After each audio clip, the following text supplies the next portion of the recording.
To keep the waters clean, the U.S. Navy once enforced a humiliating rule. Black sailors were forbidden from swimming in the sea. But one young recruit refused to bow to this injustice. His name was Carl. For 40 years, no one had dared to challenge the rule. Yet Carl, without hesitation, sprinted across the deck and dove into the ocean like an arrow. Officers panicked and ordered the best swimmers to drag him back, but despite their efforts, Carl reached the buoy first. Everyone watched in shock, none realizing this was only the beginning of his fight against prejudice. Though punished with confinement, Carl's courage impressed his captain, who promoted him to the rescue team. For Carl, it was more than a new assignment. It was a chance to honor his father's lifelong sacrifice. Carl had grown up on a farm, watching his father break his back in the fields, shackled by poverty and fate. When young Carl offered to help, his father refused, insisting he go to school no matter the cost. "I won't let you live the same life I did," his father declared. Later, when Carl came of age, his father sent him into the Navy, telling him not to come back until he found a better future. His only gift was the family's lone possession, a radio, with a single inscription that would guide Carl's life. But in the Navy,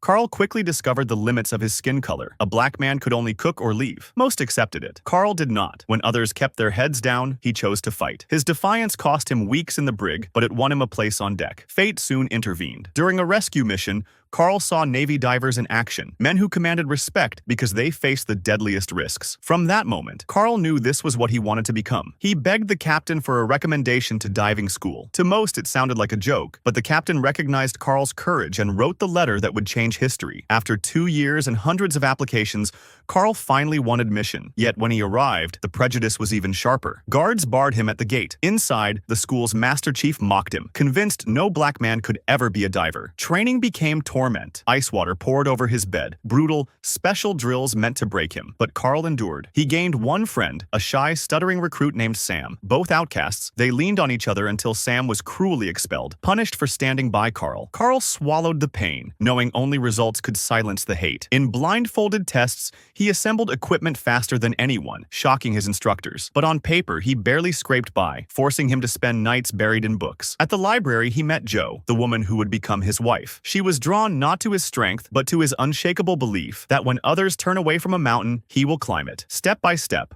Carl improved, proving himself again and again. Yet even when he risked his life saving fellow divers, the credit was stolen from him. No one dared speak up for a black man. His greatest blow came when word arrived that his father had died. Lost and broken, Carl nearly drowned his grief in drink, only to be thrown out of a bar for the color of his skin. Rage boiled over. He challenged the Master Chief to a test of endurance. Whoever lasted longer underwater would claim victory. Against all odds, Carl won. For the first time, he earned the man's respect. But the school commander still schemed against him. In the final exam, Carl's tool bag was deliberately sabotaged, his equipment scattered across the ocean floor. For 9 freezing hours he searched, his body near collapse, until at last he surfaced with the completed task. Barely alive but unbroken, he graduated. Years later, Carl became one of the Navy's finest divers. During a high-stakes mission to recover a nuclear bomb, he suffered a terrible accident, leaving him with one leg. Admirals praised him as a hero and urged him to retire in comfort, but Carl refused. He amputated the damaged leg and trained through unbearable pain, determined to return. Many thought it was impossible, yet with every fall he forced himself to rise again. The same Master Chief who once tormented him now stood beside him, pulling every string to get Carl a second chance. And that chance came, with cruel conditions. In order to be reinstated, Carl had to walk 12 steps wearing a 272-pound diving suit. Most healthy men could not even lift it. With only one leg, it seemed madness. But Carl strapped on the gear, refused all help, and began. Every step was agony, every breath a war, but step by step, he moved forward. At last, he completed all 12. The room fell silent. Carl had done the impossible. He had not only broken the Navy's barriers, he had become a symbol of unyielding will. Carl Brazier, the son of a poor farmer, rose to become the U.S. Navy's first black master diver, a man who proved to the world, brave men never bow their heads,